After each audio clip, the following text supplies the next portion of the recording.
Each year, Microsoft Research hosts hundreds of influential speakers from around the world, including leading scientists, renowned experts in technology, book authors, and leading academics, and makes videos of these lectures freely available.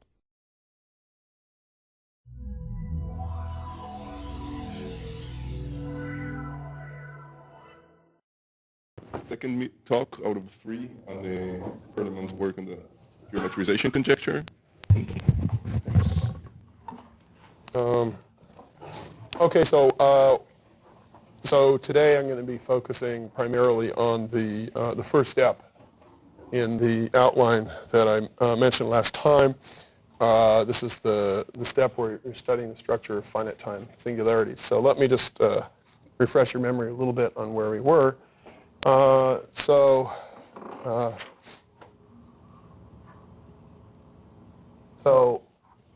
last time I explained a little bit of the background behind the geometrization conjecture and gave one version of it, and then I presented another version of the geometrization conjecture, which is the version which fits nicely with this Ricci flow approach. So that ran as follows. So if you have a closed orientable 3-manifold M, then M should contain a disjoint collection of surfaces. So the SIs are embedded 2 spheres. The TIs are embedded incompressible tori. Remember, that means the fundamental group injects into the fundamental group of the 3-manifold. That's what incompressibility means.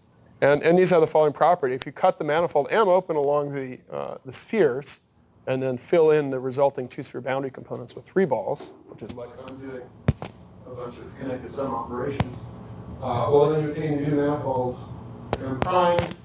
This M prime inherits the collection of compressible tori.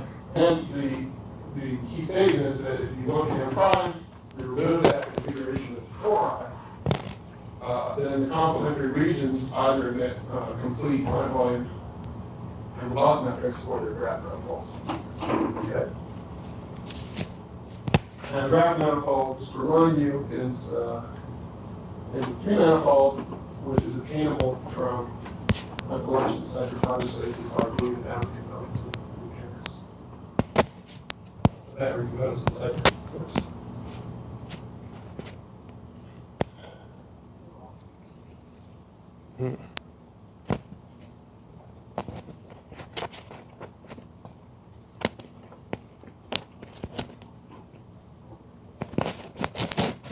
The boundary components of these ciphered fiber spaces are tori. The mic fell out of the holder, but it's. Can you turn the speakers on in here, or is that necessary? The speakers on in here don't turn on anymore. Okay. So now the argument for geometrization using Ricci flow has 3 phases as follows. As I said last time, or as I had in the slide last time, the rough outline here is similar to Hamilton's program, but there's some key differences. Now in phase 1, we're looking at, we run the Ricci flow to the first blow-up time when the flow cannot be flown anymore. And then we want to show that the singularities of the Ricci flow have a very special form, which, roughly speaking, says that they're due to neck pinches occurring and possibly calf necks, etc. And then we have phase 2 and 3. So phase 2 is a flow with surgery. So you use the information in phase 1 to perform surgery by hand and get a new closed smooth manifold. And then you restart the Ricci flow, etc. Okay, so let's not get into phase 2 and phase 3 anymore right now. So I'm concentrating on phase 1. All right, so our strategy, so we're trying to give a description of the singularity. So the strategy here is to show that, so if you look near a point in space-time where the curvature is large, so here, by the curvature I mean the scalar curvature, just that single number, then the Ricci flow looks like a model flow. Okay, and some flow with a flow with very special properties. And so if you want to understand the geometry of the flow in the region where the curvature is large, then that modulo this first step here, it reduces to understanding the geometry of these model flows, right? Because you're saying that the actual flow is close to a model flow, and then you want to understand the model flow and transfer that understanding to the actual flow. Okay, so let me introduce a little of terminology here. Okay, so suppose we have a manifold M and then a Ricci flow, so that's this time-dependent metric, G, and suppose it's defined on some time interval, A comma B, and so if you have a point x comma t in space-time, well, anyway, look, here are some terms, okay? So if you just freeze the metric at the time t, there's just a single Riemannian metric on your manifold. So M comma GT is just a Riemannian manifold in the usual sense. This is called the time t slice of the Ricci flow. And the terminology comes from the space-time picture, which is going to be present all the time. So for me, time will go upward, and I'll be looking at the manifold M crossed with some time interval, say A, B, and here's my space-time. And so a time slice just corresponds to selecting something like that, manifold cross some moment in time with the corresponding Riemannian metric. Okay. Now, if you have some positive number r, so then I'll let bxtr be the ball centered at this point x, the ball of radius r in the time t slice. Okay. So you should think of this. I mean, the usual notation for a ball is the ball centered at x of radius r, or depending upon your convention, maybe it's the other way around. Okay, but here you should think of, because we have a metric evolving in time, we need to specify the center as a point in space-time. Okay, so think of this as saying the center of the ball is the point xt in space-time. Okay, it has a radius r, and this is just the ball in this Riemannian manifold, the time t slice. Okay, so we have xt sitting here. We have a radius, and that determines a Riemannian ball in this Riemannian manifold, the time t slice. Okay, now there's another object which is very important here, and that's the parabolic ball centered at the same point. Okay, so there are some variants of this, but the one that comes up most often is the following object. Well, you just simply take this ball bxtr, which I would think of schematically like this, representing this region here, and then you take the product of that subset of this time slice with a time interval. Okay? And the time interval here has, so we get something like this, where this elapsed time is r squared. Okay? Now, the reason for choosing, I mean, so in other words, we're linking the size in the time slice with the size in the time direction by this power, r and r squared. And the reason for that is to get some notion that behaves nicely with respect to scaling. Okay? So I'll come to that in a second.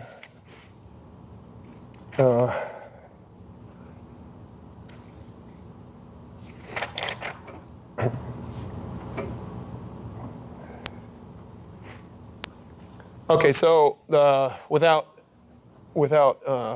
explicit mention, all the Ricci flows will be three-dimensional from here on out.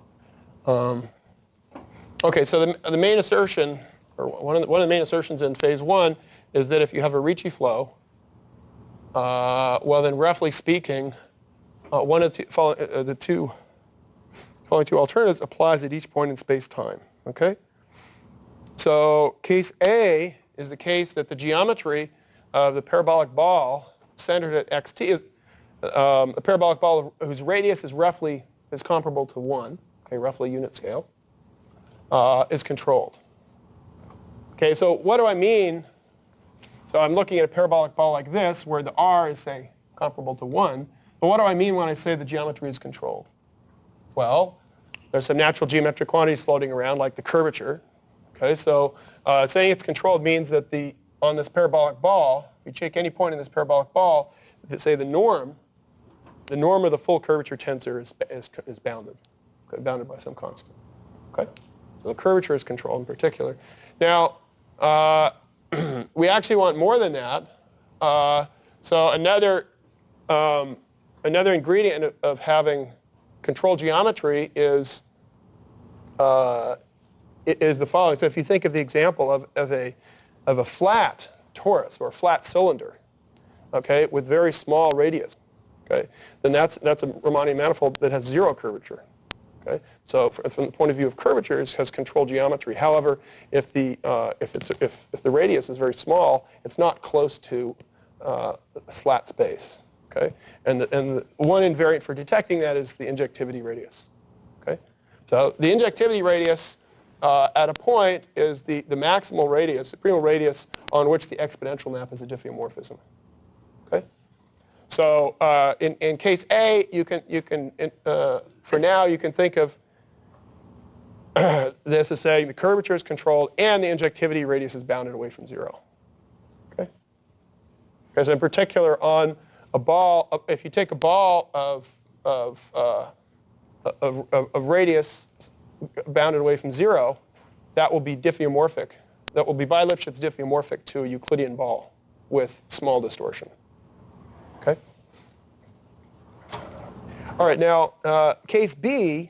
So let's stop for a moment. So remember, this alternative is supposed to capture all of this geometry, all the geometry which we saw in these cartoons that I was drawing last time.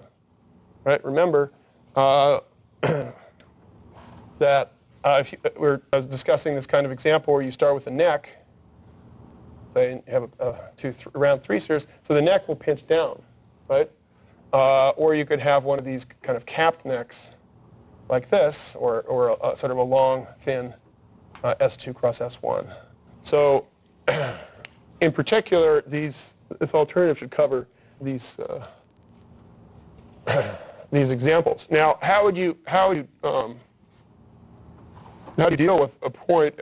How does this alternative apply to a point like this? Well, a point like this is going to be one where the scalar curvature is large, and then the assertion is that if you rescale the flow, then after by the scalar curvature, and that has the effect of reducing the curvature to 1, okay, then what you see is close to a model flow. Okay? So I'll come back to this in a second and make another comment. Yeah.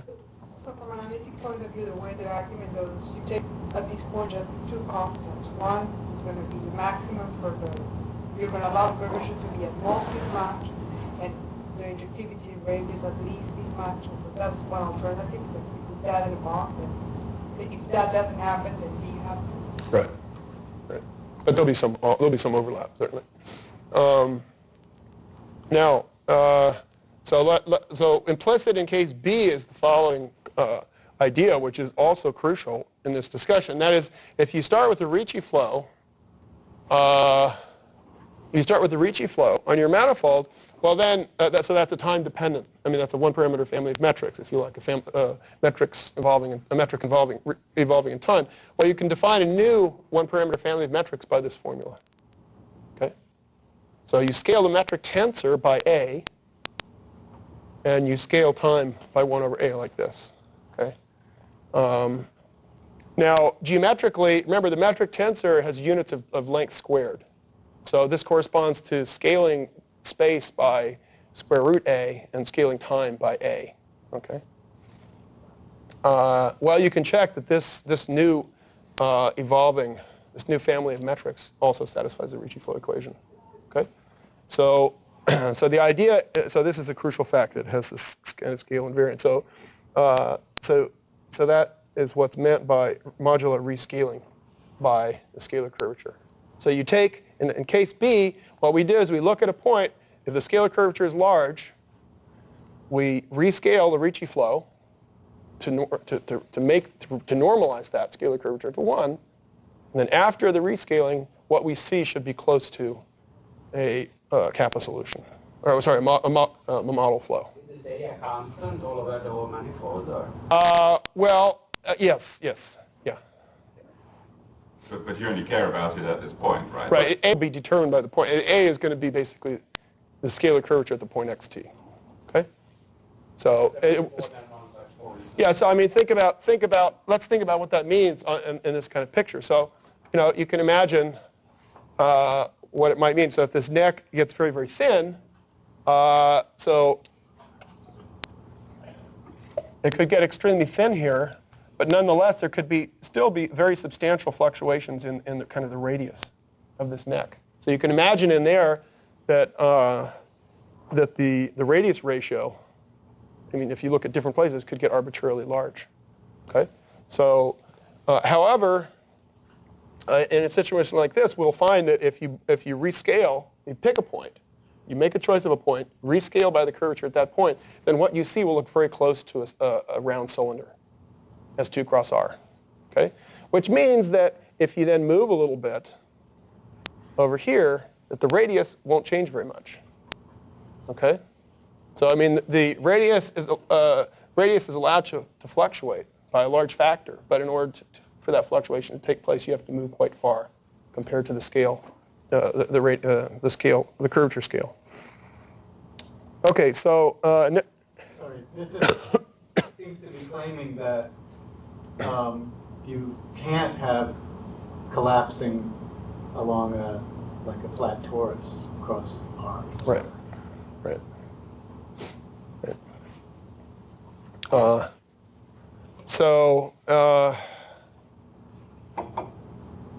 Okay, I guess one more thing I should say here. I don't want to take the time to really define this too precisely, but what is meant by this this phrasing that it's close to a model flow? What does it mean for one Ricci flow to be close to another Ricci flow?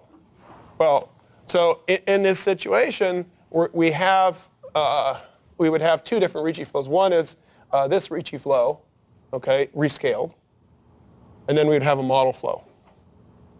We want to say this guy is close to the model flow. But actually, we're not interested in this whole flow. We're interested in the geometry near a particular point, this point x comma t. So it's really a flow with a choice of base point. Okay? So what we're trying, and you should think of the base point as the point where you're focusing your attention on the manifold. And so to say that two Ricci flows are close, so you should have a picture like this. So here's one Ricci flow, one space-time. Here's another. So you have a point, say, x prime, t prime. And then for them to be close, there should be large parabolic balls. So parabolic balls with large radius, like this, and like that, such that up to diffeomorphism, these flows look close in some smooth topology. So the flows look close. So after pulling back by diffeomorphism, okay, the evolving metric you get will be close in this CK topology on this region in space-time. Okay, I don't want to make that too much more precise. You can make it precise in different ways, and you end up with essentially the same topology. Is the diffeomorphism assumed to preserve the time trajectories? Yes. Yeah, it's a product of a diffeomorphism. Really, so it should be a diffeomorphism of this top part from this to there, and then the product, extend that.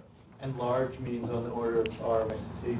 Well, after scaling, it means large compared to 1. Is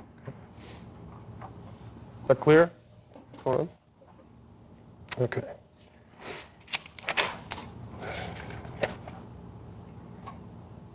Okay, so I want to restate this a little bit more precisely in a moment. So to do that, we need this notion of a normalized initial condition. So a Ricci flow's normalized initial condition, if it's defined starting from time 0, that's one part of the normalization. The curvature at time 0 is bounded by 1. Okay, that's the full norm of the curvature tensor. Moreover, if you take the volume of every unit ball at time 0 is at least half the volume of a Euclidean unit ball. Okay. So if you just take a Ricci flow in any compact manifold, it can be normalized by rescaling. So just saying, take a compact Riemannian manifold, there'll be some bound on the curvature. If you scale it enough, you magnify it enough, that'll drop below 1. And then there's also this volume condition will be easily satisfied if you scale enough, because a Riemannian manifold looks almost Euclidean. Any compact Riemannian manifold looks almost Euclidean on a sufficiently small scale. Okay. Do you want to say that each Ricci flow will be normalized, or? Well, I mean, sometimes it will be, and sometimes it won't. Okay, so So here's what I think the main assertion in this phase one of his approach. So we have two parameters here, epsilon, which is it's some error, measure of error, and t, which is an elapsed time. Okay, so this is basically what corresponds to a more precise version of what I had on the previous slide, where I'm introducing these parameters. So given epsilon and t, their constants are 0, so that's going to be a curvature threshold, and some kappa, so that if you have a Ricci flow with normalized initial conditions, and you have a point where the scalar curvature rxt exceeds this curvature threshold, well then this pointed flow, after rescaling by curvature, is epsilon close to a Kappa solution. A pointed Kappa solution means a Kappa solution with an appropriately chosen base point. Okay? So I haven't yet said what a Kappa solution is. That's what the name given to this family of model Ricci flows. So as I mentioned before, there's the curvature pinching of Hamilton-Ivy. I'll put that back up in a little bit. But one of the consequences of this is that if you have a normalized initial condition, then and the scalar curvature at some point is controlled, well, then the full norm of the curvature tensor is controlled. Okay? So controlling the full norm of the curvature tensor at a point is equivalent to controlling the scalar curvature. This is a special feature of three-dimensional Ricci flow. So what role does capital T play? I'm sorry? Where does capital T play a role in your study? So it turns out that, and this is unavoidable, but it turns out that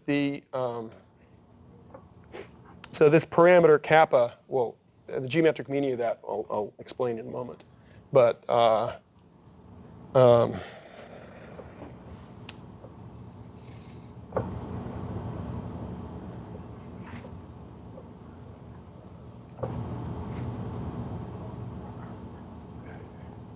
well, I mean, the estimate that one gets just deteriorates with time. So that's why there's a dependence on t that I've introduced there. Okay, that's all I should say. You said that the full curvature tensor is controlled by the scalar curvature. Is that true at every point, or only at the point with the worst curvature? Every point. So there's because of this maximum principle applied to the scalar curvature for if you have a normalized initial condition, the scalar curvature will be universally bounded below by -6 or something. Okay, so the only way it can go bad is to blow up to positive infinity, and that's equivalent to the full norm of the curvature blowing up. Point by point. The manifold.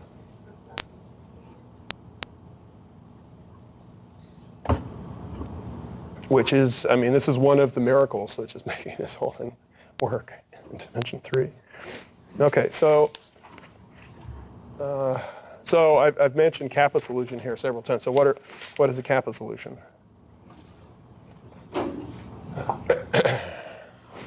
So these are what you see when you blow up near a point of large curvature. So a Ricci flow is a Kappa solution. So it should be ancient. So it's been around forever. Defined on interval going back to time interval going back to minus infinity. This is Hamilton's terminology. It should have non-negative curvature, so non-negative sectional curvature. Okay. The scalar curvature should be bounded on each time slice. Has some. Actually, that should be.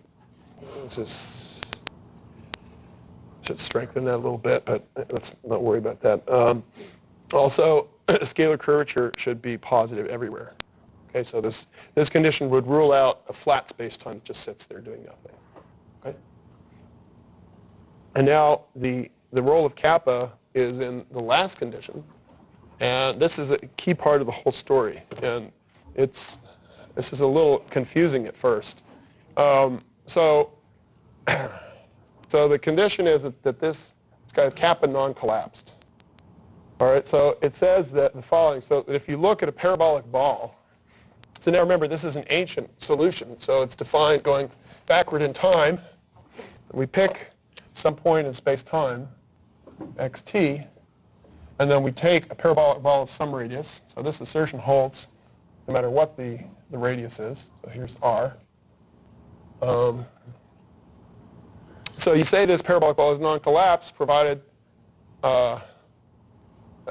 say this flow is non-collapsed. It says the following. If you have a parabolic ball and the curvature of the parabolic ball is less than 1 over the radius squared, okay, at every point in the parabolic ball, then the injectivity radius at this point in this time slice should be at least kappa times r. Okay? So this is so here's another way of saying the same thing. So you take you take the parabolic ball and you rescale it so that r equals 1. Okay? And you look at that Ricci that parabolic ball in the rescaled flow. So suppose the norm of the curvature tensor after scaling is at most 1 everywhere. Well, then the injectivity radius at this center point should be at least kappa, again, after scaling.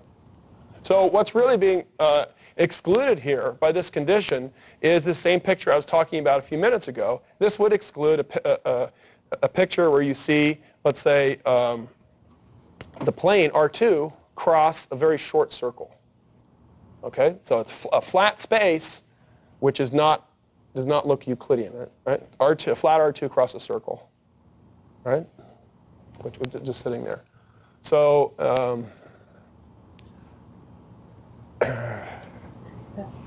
so this is And it flows. What is the line manifold for this for these kappa? Well, there are relatively few possibilities. Okay, so it's not the initial manifold that we had. No, because you're taking a limit of a sequence of blowups, and it's kind of, stuff can just disappear from view. Okay, in fact, typically they'll be just diffeomorphic to R3, but you can have, a round cylinder, an evolving round cylinder is another possibility. Round S2 cross R, where as you go backward in time, the two-sphere factor gets larger and larger. Okay, so the standard neck picture that we saw last time is an example of one of these. Okay? So there's another example called the Bryant soliton, which I don't want to write down, but it's speaking heuristically, you can kind of think of it as a copy of R3 analogous to a paraboloid. Okay, so it's an R3 which kind of opens out slowly as you go to infinity. And if you think of a paraboloid, right, it's bounds a convex domain in R3, and if you choose a point near infinity, and you rescale that to make the curvature 1 there, all right, and then you shift to move the base point to the origin, then what you see will look very close to a round cylinder. Okay?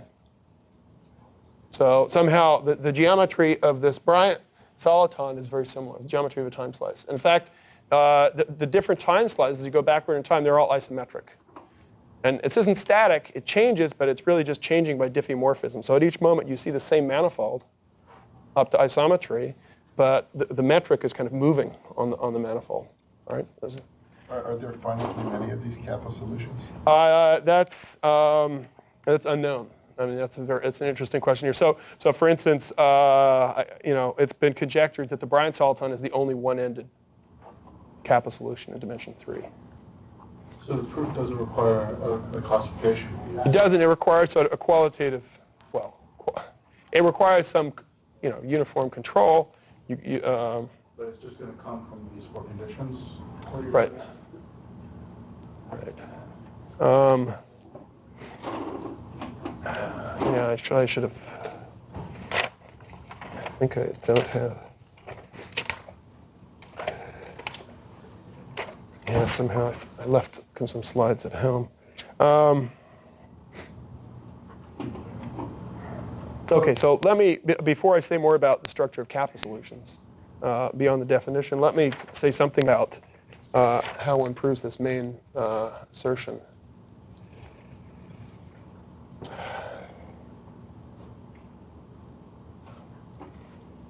So the content in this assertion is the following. So you want to show that if you have a sequence of pointed Ricci flows with normalized initial conditions, and you have a sequence of points, right? So the points x, k, t, k have the property that the scalar curvature is running off to infinity. All right? Well, then, after rescaling by the scalar curvature, this sequence of pointed Ricci flow should accumulate on a Kappa solution. That's as equivalent to this main assertion. Okay? So let me mention some of the ingredients here. So to prove this accumulation takes place, what you'd like to do is, you apply the rescaling, and you have a sequence of Ricci flows. You want to claim it accumulates on something. Well, so you want to invoke some compactness criterion. Okay. So Hamilton has a compactness theorem for Ricci flows, which is, well, it's a variant of a compactness theorem of Cheeger-Gromov. Which is a compactness theorem for just Riemannian manifolds. So it's really the same idea, except the Ricci flow has a family of Riemannian metrics. Okay? So what is that compactness theorem? So suppose you have a sequence of Riemannian manifolds, so MK, GK, XK. So these are Riemannian manifolds. And then under what conditions can you assert that a subsequence will converge in the smooth topology to some smooth Riemannian manifold? Well, so to get convergence, subconvergence, so you need curvature bounds.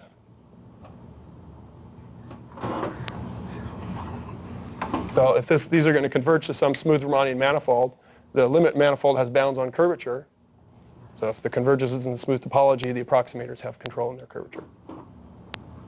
So now the other thing is the injectivity radius. Okay, so if these guys converge to some limit manifold, M infinity, well, then you can look at the injectivity radius at this point x infinity. And this will be the limit of the injectivity radii of the approximators. Okay? So in particular, the injectivity radius of the manifold at the reference point should be bounded away from 0. Okay? So again, this is the same phenomenon that I was talking about before, that the example keep in mind is just a sequence of flat cylinders where the circle direction is getting smaller and smaller. Okay? This is an example of a sequence of manifolds where the curvature is uniformly bounded. It's dead 0, but they don't converge to anything. So you have to exclude this. And so the Cheeger-Gromov says that if you exclude, if these two things are in control, well, then you do get a convergent subsequence. Okay? And the Hamilton theorem says something similar, except that you need the curvature bounds going backward in time as well. Okay? Or you need it in some region of appropriately chosen region of space-time. Okay? So that's the compactness theorem that you'd like to invoke. So let me give an idea how. Let me talk about a baby case of this main assertion. So let's start with our sequence of Ricci flows. So here's MK, and here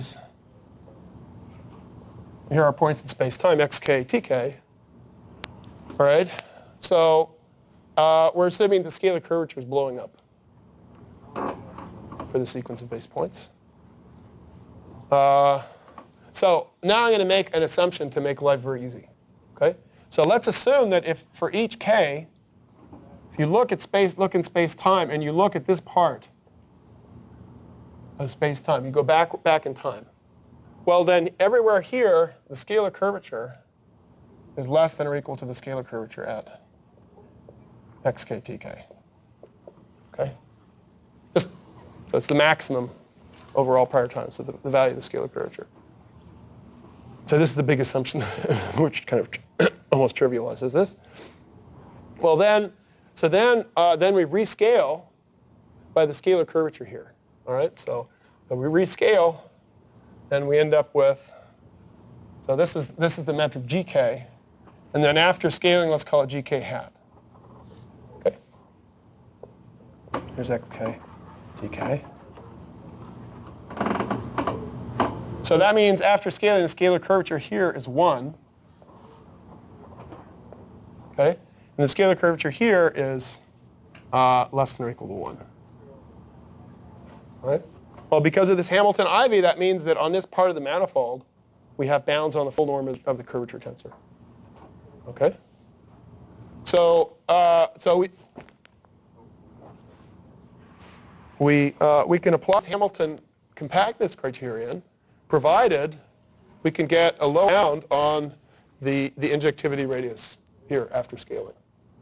Okay, so this is the crucial point, and this is a point that Hamilton had been stuck on for some years.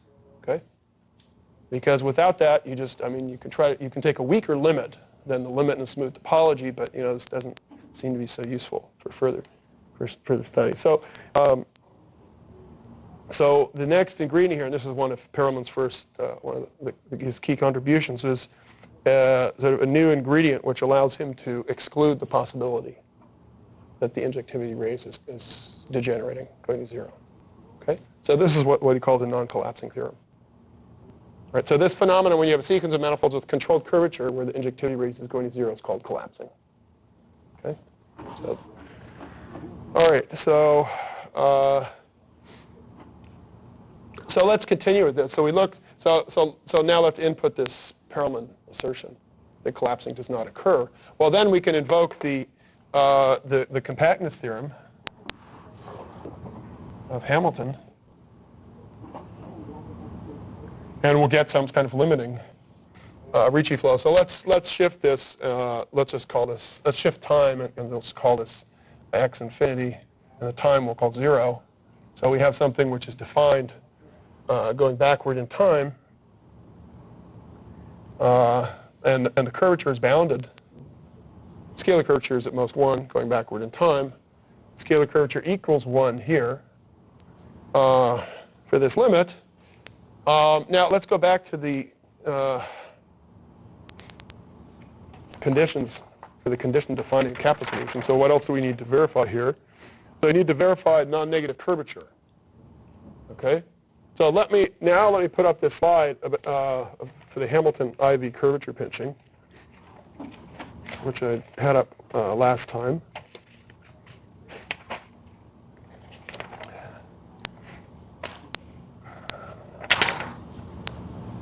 So I claim that this is going to follow from this Hamilton-Ivy curvature pinching. The fact that after you blow up, you have non-negative curvature. This will follow from the curvature pinching. Well, so this pinching says that. Well, if you read the first sentence there, and scalar curvature gets large at some point, well, then the minimum sectional curvature at that point is small in absolute value compared to the scalar curvature. Okay?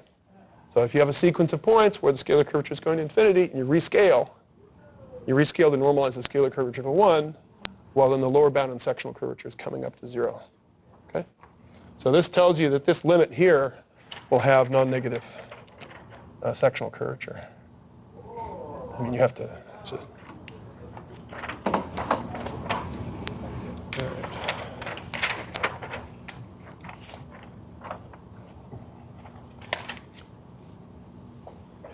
Now, so now we also need to know that it has, that the limit is non-collapsed.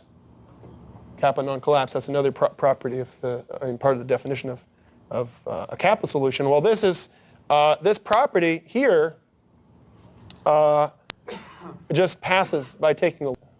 Okay, so as I said, Perelman has this non-collapsing result, which applies to the approximators, and you just take that assertion and take the limit of it. That gives you this non-collapsing property for the limit guy here. Now, what about this assertion that it has everywhere positive scalar curvature?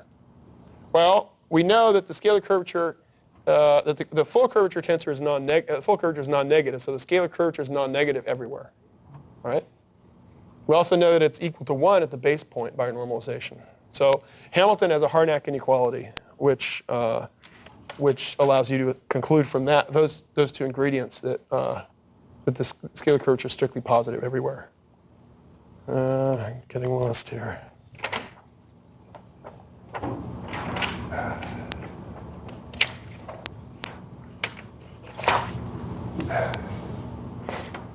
Okay. So Hamilton has, I mean, his work, his contributions appear essentially throughout Perelman's work, you know, the whole story. So there's a maximum principle for the curvature operator, which. What's a curvature operator? The curvature. Essentially, the curvature tensor viewed appropriately. So you can view it as a quadratic form on lambda 2. So it's a 4 tensor, but due to the symmetries, it's skew symmetric in the first 2 entries and skew in the last 2. And it's symmetric under this interchange. So in a natural way, it induces a quadratic form on wedge 2. Okay? Operator form you mentioned. So what does it mean? So this is the, so last time, I mean, I you know, just breezed through this.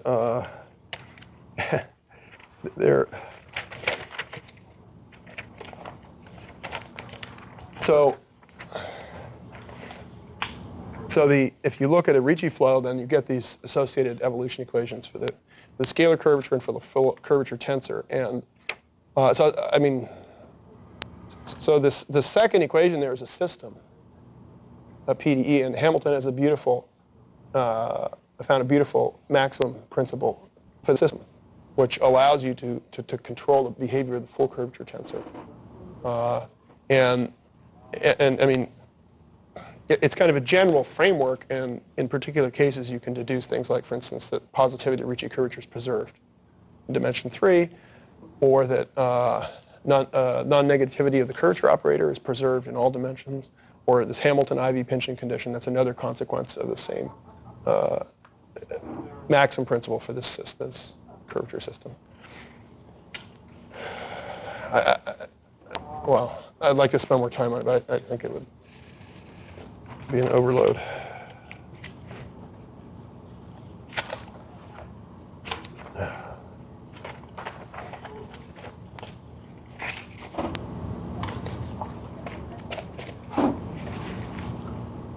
Maybe we should break for 5 minutes? Yeah. What? Are you going to say a word about the non-collapsing? Yeah, a little bit.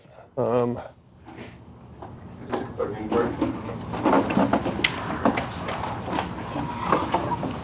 Oh, yes, the operator.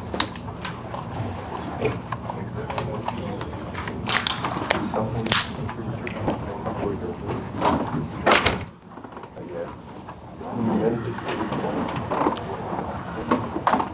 Can I borrow your Hamilton Ivy? Sure.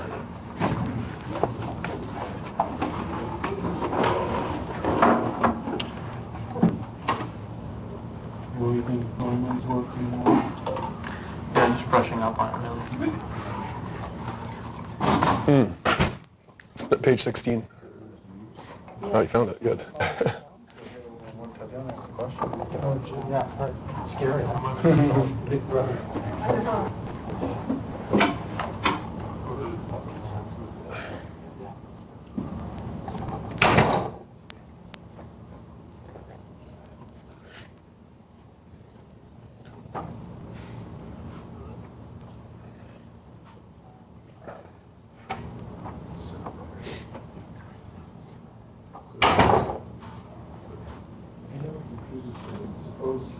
Suppose it's just like a sphere string and all the sectional curvatures are the same.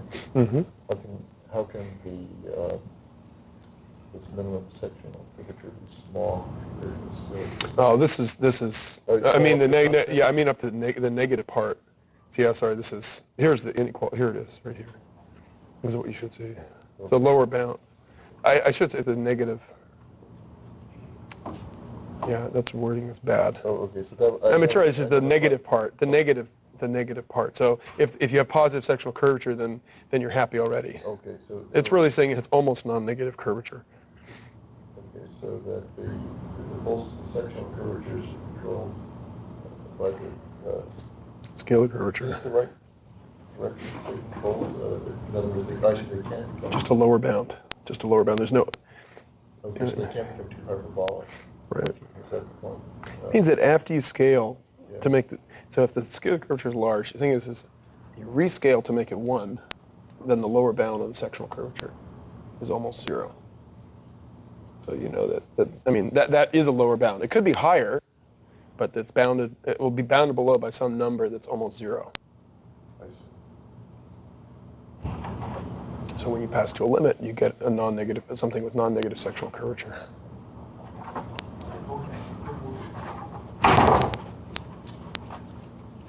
I'm going to see these operator stuff. Good. This is really important for something I'm doing with P. We have all kinds of this other evolution, so we can prove all kinds of inequalities for scalar versions of what we want, like the trace or stuff like that. And if we could prove an operator inequality, we know that it implies a lot of interesting things. And we're not, so this is why I jumped at that point, because Sure. I mean there's some equality for matrices. I want to understand that part. This is the hard part. Getting equalities for that. No, this was done. I mean, the framework was he did in his first paper, second paper, maybe in '83 or something. Okay, so this is a very Somewhere between a 30 and a 300 That's- day course. That requires considerably more calculation. I mean, and it's also kind of. you just present I think that they're more exercises actually. So I have one quick question. So when you say that for this compactness principle, and then you allow time-dependent bounds? Well, I mean, if you want to formulate it correctly, I mean, say you want to say a subsequence converges, right? So the bounds on curvature. I mean, I'm kind of deliberately, but I'm saying details. Allow them to be time-dependent. Right. They don't Yeah. have to be like they can. No, sure. But so basically, if you have a parabolic ball, so for each radius, so as you enlarge the radius in spatially and going backward in time, your constants are allowed to get worse. But for each particular radius, if you fix a radius, so it specifies the size in space and time, End time. Okay. then for that choice, you need to have a bound for sufficiently large Is there a k. reason why you're looking parabolic? I mean, there's this issue of taking a product. You look at hyperbolic for the union of the balls on the flow. Is there some curves the same? Well, yeah, I mean, you can relate the two. The question is, if you don't have curvature bounds to begin with, then it's more difficult. It can be kind of subtle to relate the two. That's the Because point. that's the natural thing I would have looked at, not at the product, but at the. No, I mean, effectively, in some situations, it's kind of trivial to relate the two. In other situations, it requires careful argument. Okay. Some limited successes, but the idea would be to try to The do parts they more wanted to mention, and then collapsing in the harmonic inequality. by analysis. So this is the sharp inequality, right? Yeah, for the barbecue remote. Well, the inequality becomes sharp for these gradient shrinking solitons. The right thing to do is try to find this discrete model, make it as close as possible. Like a round sphere, to this point. or a product of sphere with the real. No, but we learn from the proof, but try to see if it can be done discretely as well. Do you remember Feng Lo? Yeah. Yeah, so he just sent me a paper about some limited success calculus approach.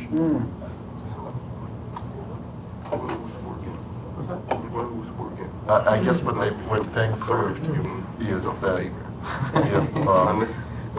if some function defined on the finite parameters of the calculation, if it achieves the maximum, this functional, explicit functional, in the interior, I'm gonna think about it. Just then it's the space I'll let you know today. I'll figure it out. Okay, Otherwise, because otherwise I'm going to do it, and then I don't want to. I'll let you know. Well, at the end of the day, if I don't Understand probably rather stupidly. In the non-collapsing hypothesis for the Kappa, why doesn't the that gives a triangulation for geometric analysis. Cool. So it doesn't yet treat, but presumably Because the curvature, knowing the bound curvature, that's telling you that you want to do a connected sum, if you take you a know, cylinder, removable, which is an or a torus is, you know, going off infinity or something like that. or That's a the philosophy. plane that's a two-dimensional, three-dimensional example, R2 across a very short circle, and it's curvature 0. But you mean it has? So it's dimensional, it's all related That's to zero. the It's flat. flow? I'm sure it is because, like, 2 years ago, thanks, or 3 years ago, before Chromos, It's intrinsic geometry. I mean, this is relying, you know, it's intrinsic. that he wrote with Intrinsic one geometry is flat. Hamilton. You can think of this isometrically as just, you take R3, and then you take a vertical translation. So, of they were, the quotient. and Andrew Gasson. I mean, I'm drawing all these pictures. I know, it's the same. Those are the things. I mean, I'm drawing all these pictures, but this, I should have given a, you know, disclaimer, these are all kind of schematic, you know. But no, so it's not just it's the whole thing. You don't say that when you're. Based on how many simplices you have in the manifold, Yeah, but so I mean, then it in comes a out specific triangulation, can you say how many simplices you will need in order to geometrize it? That's a good question. That's a major question. Which is the curvature, I can tell you was. Well, you know, of course, there's a volume. Right, there's also the finite volume non-compact. No, but I mean, that goes type of manifold has a volume, so we know that it needs so many simplices at least, right? In a quadratic formula, you can convert it to a symmetric when you're mapping. And design projects will. Because you can tighten up the simplices. But what will they be? Will they be something simple or they'll So- depend upon exactly which stance you take? Well, in dimension 3, you can get anything.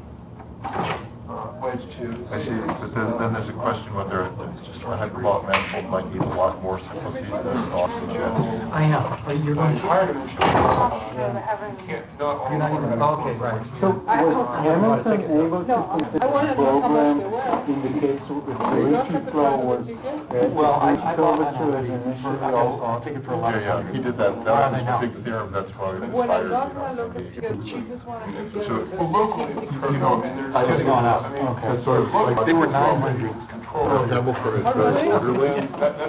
borderland. Right. Generally not like this insane I got, So Doris is going classify the Kappa so curvature I used his first. travel agent, I got 1100. before going Yeah, up to exactly. So he's been spending like 20 years trying to Oh, there's a classify nonstop, these United has a nonstop flight from So, San Francisco to you Shanghai. know, Perelman is more, And then it's hard to get you. exactly, he's more But it's a opportunistic, you couple know, like hours. he leaves these important analytic questions half solved, and knows enough to go on, you know. Either Peter or Conrad. So Hamilton should have had the right kind of collaborator that would not let him, you Then I want to know, talk to you sink about into the space. details. Else too long, yeah. And So less intelligent. And less patient. More I think animistic it's person. November. Oh, right. Well, we've I mean, that message you got went to 54 people, I think. So there's, I don't want to make any comparisons, but probably when about I'm half of those. collaborating with you. So I imagine that there'll be at He least has no patience for all the details. It's just going to be an Yeah, informal, makes me, you probably a know, 3-day, Go on and maybe something like do something else and not Friday, Saturday, bog Sunday down kind of with thing. Yeah, they're sure I sent all you we're going to be there.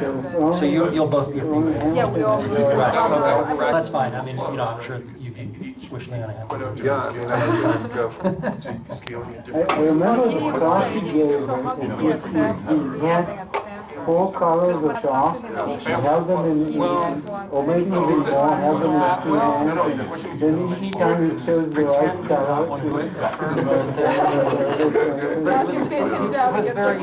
It was very easily talked into it. I think actually he sort of liked the idea. Sort of likes the idea. I know.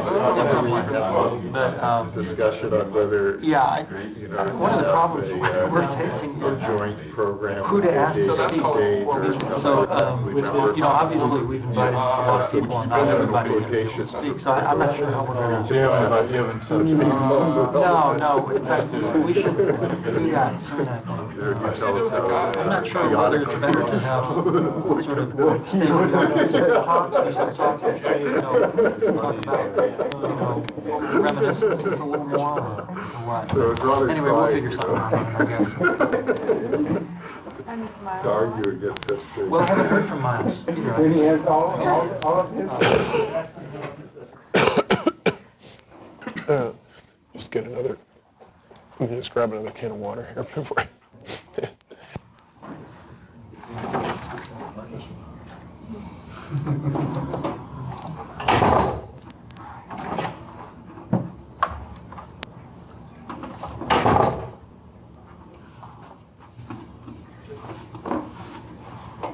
Yeah, I think Kappa could call these things solitons.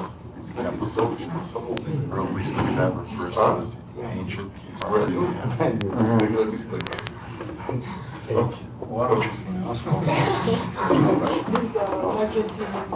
that have songs, these are that, On the other hand, it's useful because it sticks to it, so it potentially grows faster.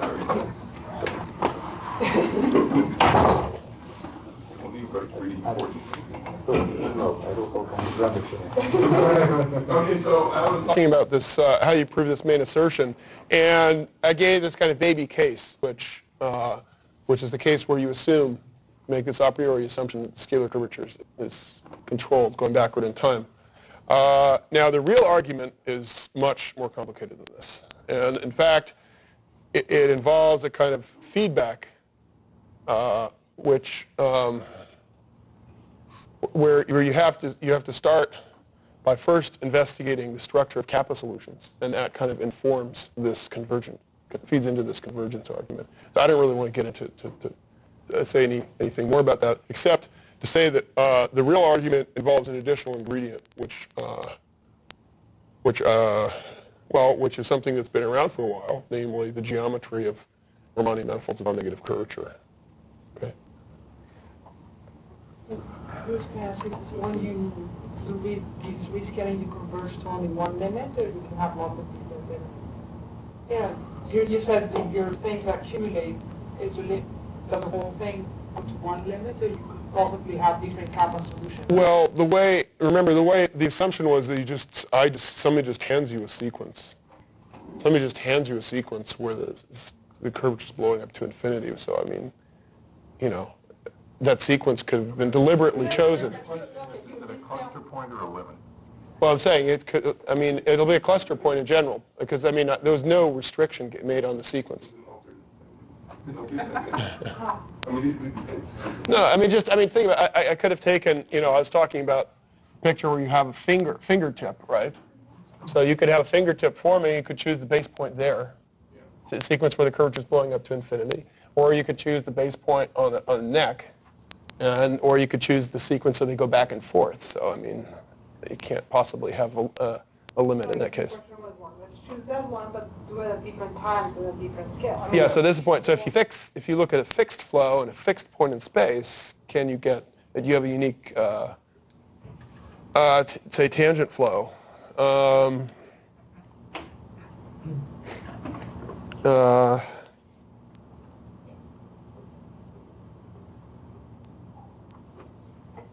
Yeah, there's no such theorem to that effect. I don't know how difficult it would be to prove that here. Certainly the type,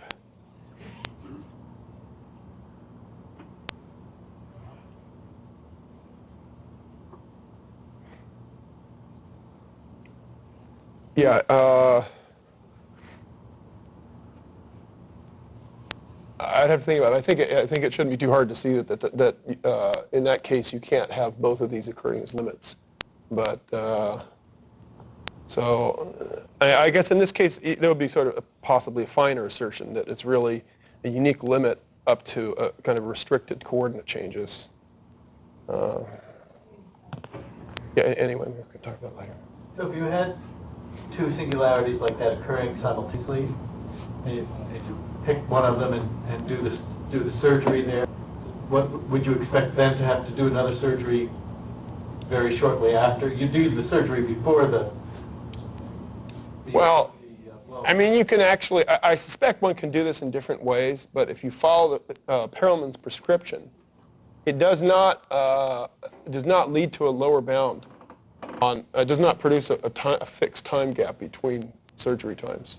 Okay, so you can have singularity, essentially singularity formed at one part of the manifold, and another part, it hasn't formed yet, but it's arbitrarily close to forming over there. Okay, so.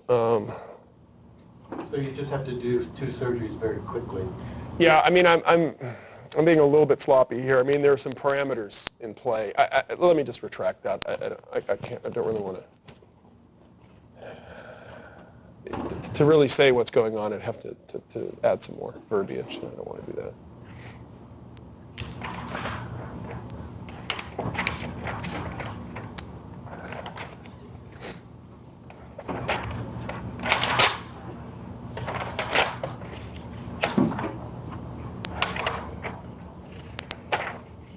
Okay. Yeah, for some reason I left some slides out here. So let me just say that there are some. So although Perelman does not classify these Kappa solutions, he proves a number of statements, in particular compactness theorem. So he proves the following. So let's fix some Kappa bigger than 0, and then you look at the family of all Kappa solutions. Okay, and let's say you look at a collection of Kappa solutions like this with base points, such that the scalar curvature at the base point is normalized to be 1. Okay. So we know the scalar curvature is everywhere positive, so this is an extra normalization condition. It's assumed to be 1 at the base point. So then, so this is compact.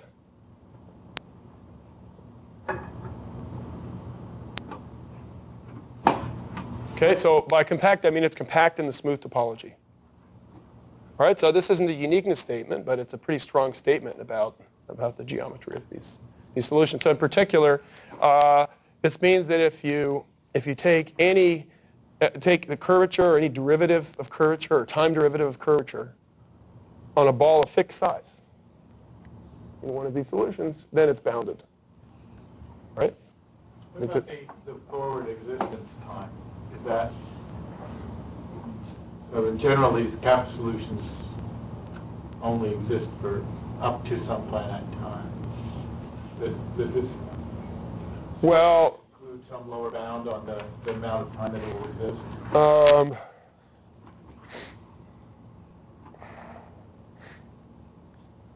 Well, yeah. I mean, with this normalization, so the point is. Let me just. I'll come to that in a second. Okay. As a consequence of this, if you look at the scalar if you look at say the time derivative of the scalar curvature at a point, well then this is less than a constant times the scalar curvature squared. Okay. So there's some, depending on kappa, there's a constant eta, such that this holds everywhere. Okay. Why? Because this is a scaling invariant inequality, right?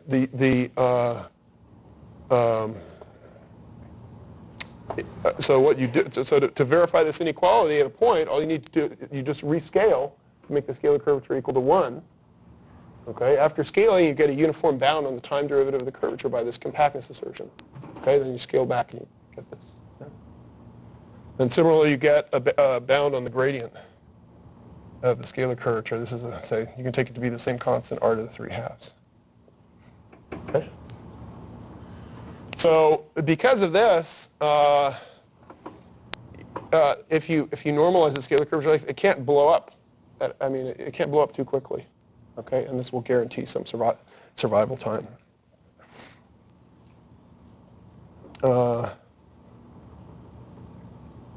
I'm confused about saying these solutions are ancient, but they might expire at any moment. Is that? Well, example would be just a shrinking round 3 sphere. Oh, I see. Because you go backward in time, it expands forward in time.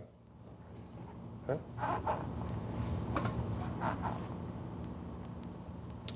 So these are, so this is stuff that he proves in section 11 of the first paper, and this feeds into, these things feed into this proof of the main assertion. Okay? Now, yeah, well, let me go on here. So another feature of these Kappa solutions is that they're mostly necks. Okay, so if you look at the example of a shrinking round cylinder, so a round two-sphere across R, I mean, this is the model of a neck.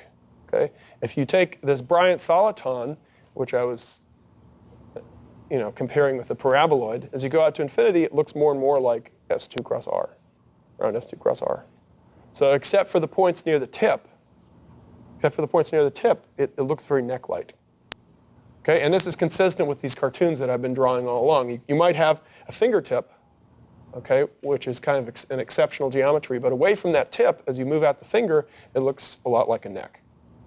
All right, so you can view this as a consequence of structural statement about these Kappa solutions.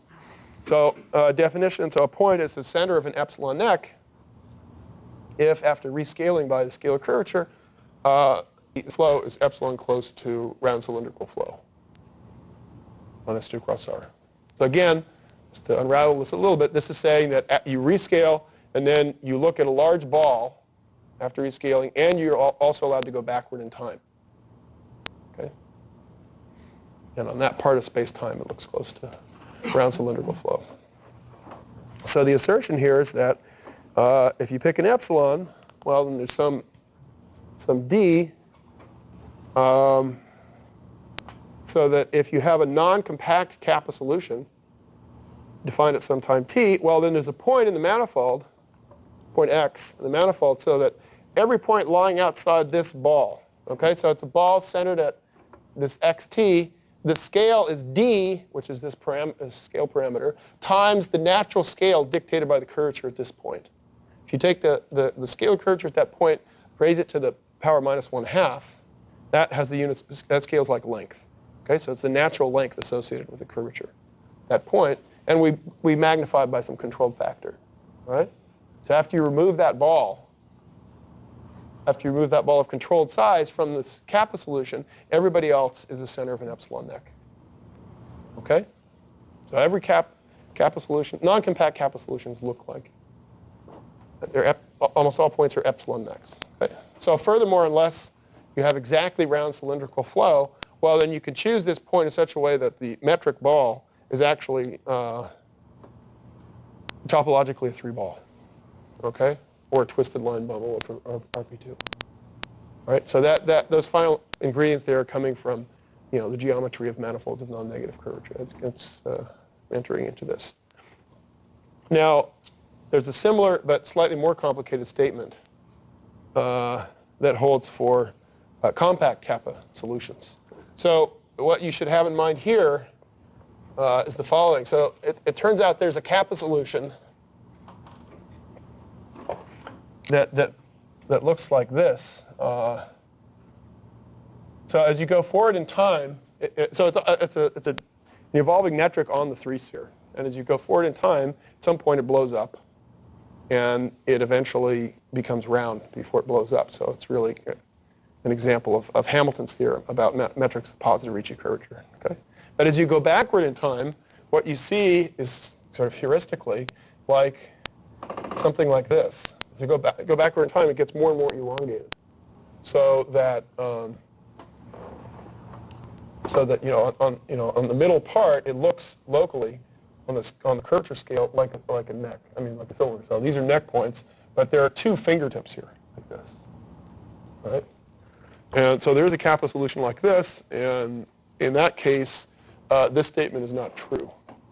You have to remove the corresponding statement would say that you can choose a point x and a point y, such that if you remove the ball centered at both points with radius like this, and everywhere else you see neck points. Okay?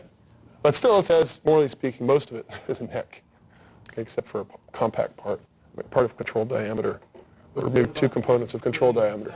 The symmetric S3 doesn't have any necks, right? So it's a part, except for a region of, or maybe two regions of control diameter, all the points are epsilon necks. But the excluded zone might be the whole manifold. Okay? So it includes the case of a round S3, or maybe something that's just sort of slightly oblong as well. Okay? But you'll have some compact family of exceptions, up to scaling. For fixed kappa. Okay, so this, if you think about the statement here, remember, the epsilon is at our disposal. So that means if you shrink epsilon, okay, then you get a new D. So you may have to remove a larger ball, but after you remove this larger ball, the points are epsilon prime necks, where epsilon is now smaller. Okay?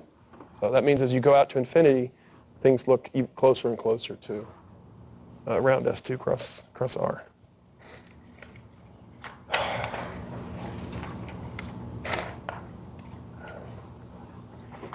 Okay, so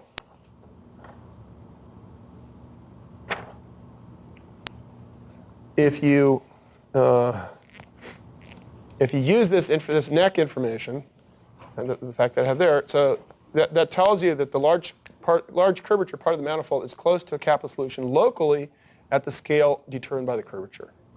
Okay, and we know what the kappa solution looks like at the scale determined by the curvature, and so you can use that to see that globally what the large curvature part of the manifold looks like. So I just want to give a hint of how this is supposed to go. So, if you start at some point, your manifold which has large curvature, you scale it so that the scale of curvature is 1. Maybe what you get looks like one of these fingertip type examples, right, soliton. Well, if you then move a little bit away, so you have some region of controlled diameter, outside of which you see neck points, okay? So you'll be able to say that, well, the picture didn't really look like that. There was this excluded region, and outside that you have neck points, okay? So then you can pass to a point like this. And then you apply the same assertion, and you say near this point, you see a neck point. I mean, there's a neck region.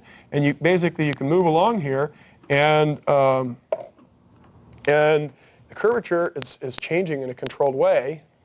It's going to stay. If you start at a point with very large curvature, it can only decay in a controlled fashion. So you'll be able to kind of build up a large part of the manifold, which locally looks neck-like. So you have these sort of a whole chain of regions in the manifold that look neck-like, and you can splice these together and see that there's really this part of the manifold is fibered.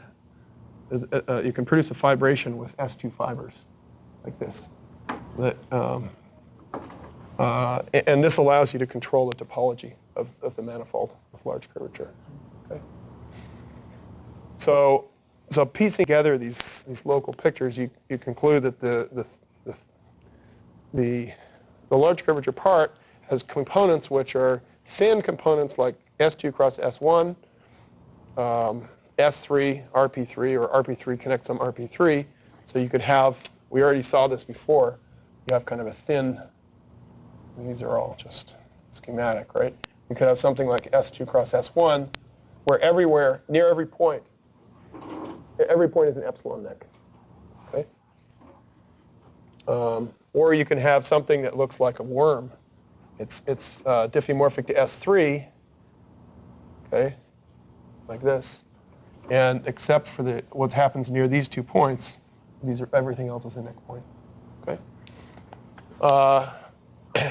And then in other cases where you have components with boundary, these would correspond to the original necks that we saw, which fatten up until they terminate in the part of the manifold where the geometry is controlled, okay?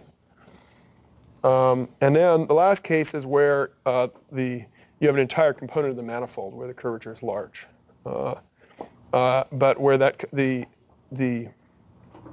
diameter is comparable to the radius of curvature.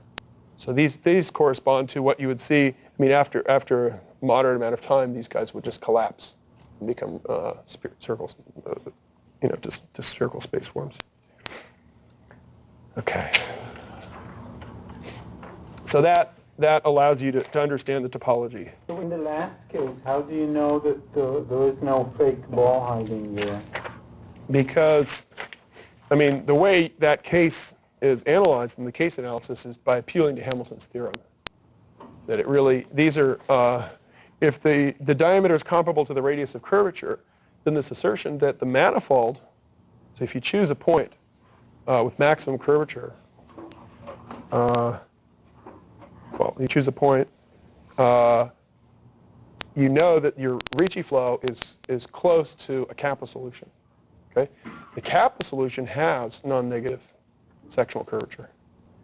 Okay? So if these two guys are close, and the diameter is comparable to the radius of curvature, then the diffeomorphism, which establishes closeness, is the diffeomorphism of the entire manifold. Okay? So you're saying your guy is diffeomorphic to a manifold with non-negative curvature. So by Hamilton's earlier theorem, you know the topology.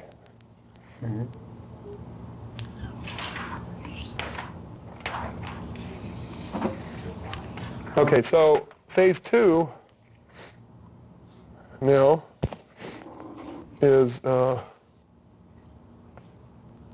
with surgery. Okay, so this was now gone through this on this level a number of times. So you want to restart the Ricci flow and iterate.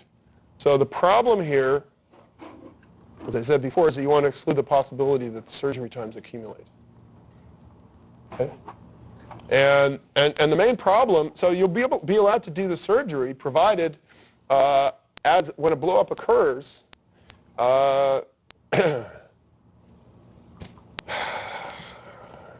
This main assertion holds. So you can compare you always have control of the part of the manifold with large curvature.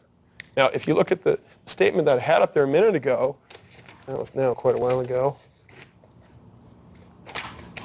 it was a statement about, where did that go?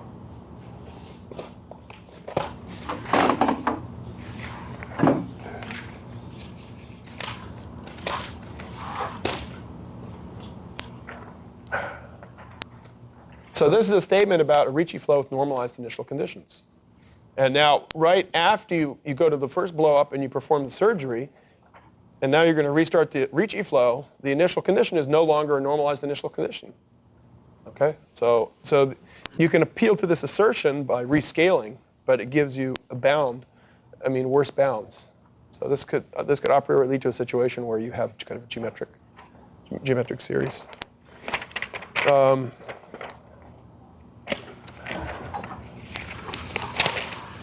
Bruce, can I ask one question? Yes. So this Kappa flow analysis assumes that dealing with a finite time where the curvature blows up for the original flow.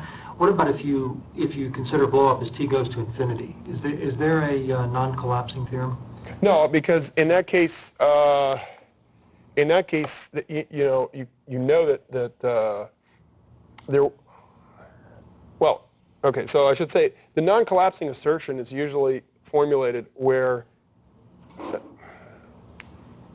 the non-collapsing statement for the Ricci flow before scaling is a condition similar to the one that appeared in the slide on Kappa solutions, but you say below a certain scale. So in other words, you only consider parabolic balls of radius less than some r0. Mm-hmm. Okay? Now, but suppose the original flow exists for all time, and you have points of blow up, points where the curvature gets larger, and I see. You would just cut it off at some finite time, and then apply the argument. Well,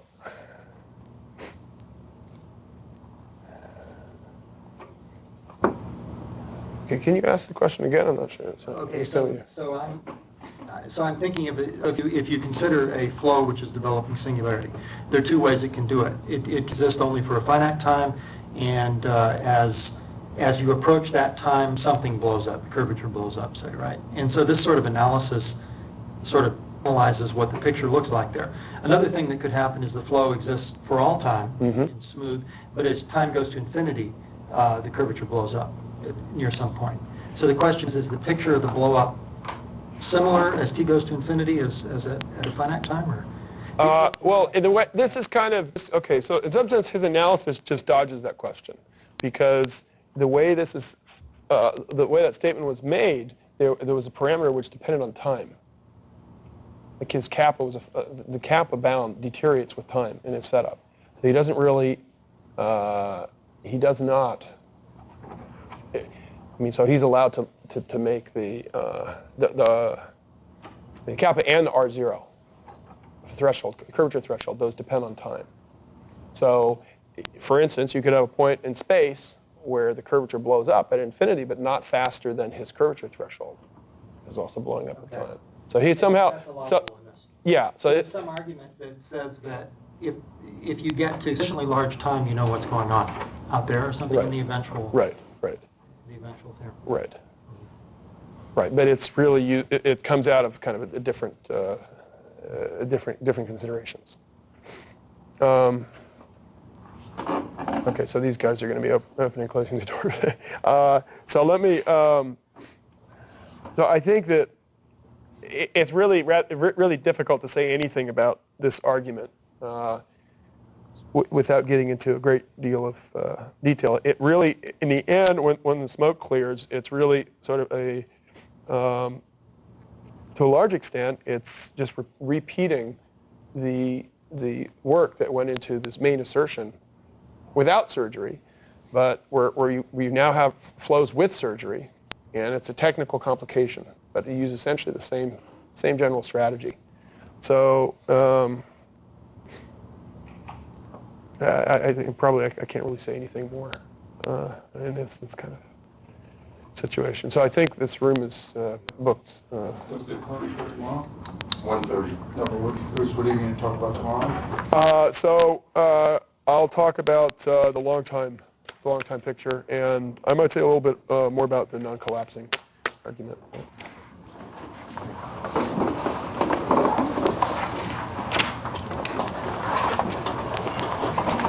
Well,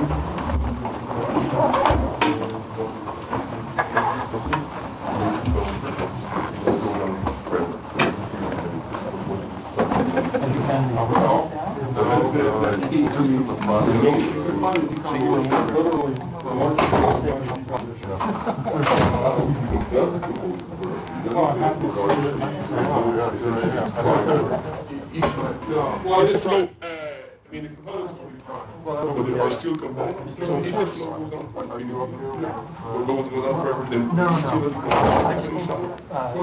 Yes, on the weekend.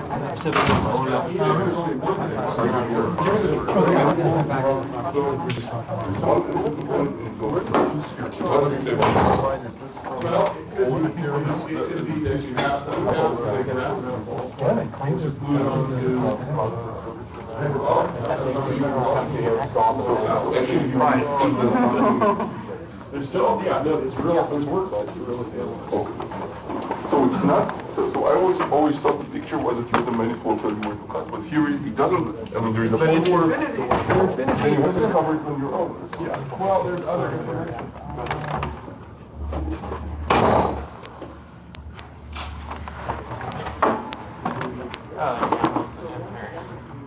You all set to go? You want to set your laptop up?